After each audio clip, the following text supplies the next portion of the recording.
one outfit to another in front of him back in her bedroom, and there had been no awkwardness. Without looking ahead, she slid her trousers down, then her knickers, the elastic grazing her legs. As she unhooked her bra, she sensed a new gravity in the atmosphere. She could detect the imminence of something malign, a force that gathered itself for sudden discharge. She couldn't attribute it to any solid presence, at least not any conscious entity. Nick was staring at her with a questioning look. He appeared to mouth something, but she couldn't make out the words. She placed her clothes on a pile on the ground and felt it again, a reverberation that had seemed remote yet was now fully interred, having passed through her skin. Her spine began to bend and she was forced to curl her neck, as though to lean into the smallness of herself. An intimation of something vast and merciless pressed on her mind, pushing it down, then letting it loose. It was like her head had been forced under water to marvel at the void below, then suddenly buoyed upwards at the last moment. In that second, she could see all of her thoughts clearly, like the overhanging sky. She took Nick's hand. This was like the last time she'd been here, only now there was an urgency in the way her mind was behaving. "Now, you're going to lie down on the sheet, face down," Sarah said to her, "and you're going to have this tube to breathe through."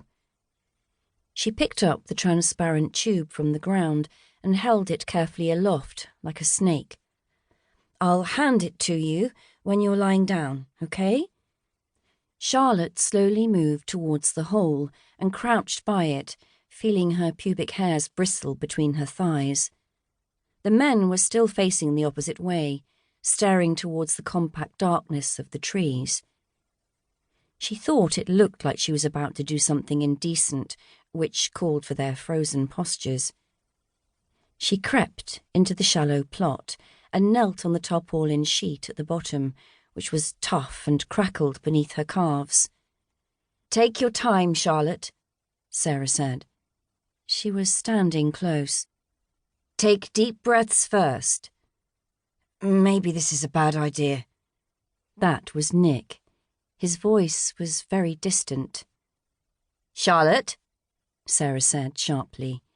She was waiting for her to make a decision. Charlotte stared at the wall of earth in front of her.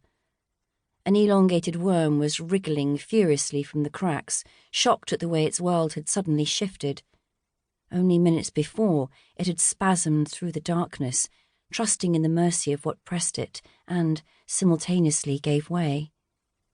A current of pain surged through Charlotte's back and deposited itself at the base of her spine.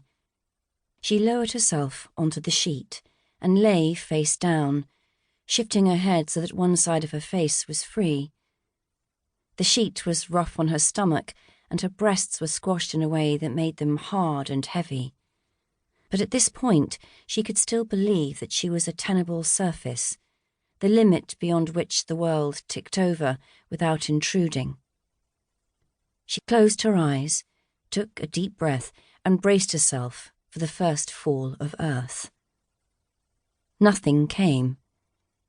"You need to take the breathing tube, Charlotte." Charlotte pulled herself up, shocked that she'd almost forgotten. She took the end of the tube from Sarah and lowered it towards the sheet, tugging it bluntly to test that Sarah had a firm grip on her end. She found, at this critical stage, that her trust in authority was compromised by something, that it always would be, right at the moment she needed to relinquish control. For a second, the women stared intently at each other. Charlotte yanked the tube again, which prompted a smile from Sarah, one that seemed to insinuate this lapse of faith was foolish. When Charlotte was flat against the ground again, she inserted the tube into her mouth, taking care not to bite it. Her whole jaw was trembling. There were several heavy footfalls from on high, and she felt a series of shadows blocking the sun, cooling her blood. They were all watching her.